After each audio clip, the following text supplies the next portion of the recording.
Hi, and welcome to this brief video where we'll be talking about the differences between stockrooms and places within the Hector online asset management solution. So the first thing you need to know is that fundamentally, the difference between stockrooms and places is the notion of control. For stockrooms, you will have full control over the inventory that's found within the stockroom, meaning that a member of your team is going to control the ins and outs of all asset movements. You can assign personnel to stockrooms, you can lock down permissions, and even for inventory management purposes, you can activate loaners for your users to loan out or check out equipment and a lot more features.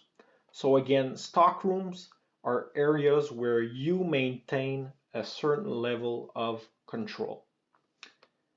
Now, the second area where we're going to have physical environments set up are places.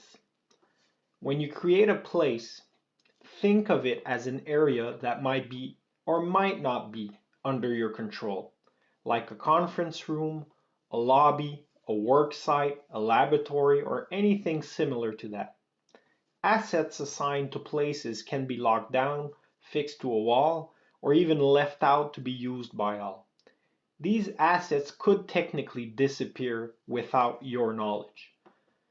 A cool thing about places though is that you can go to the settings section, and within the settings section you could change the label of the place itself.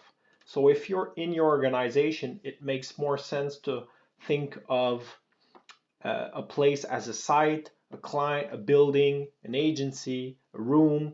You can go in and change the label to something that more represents your needs.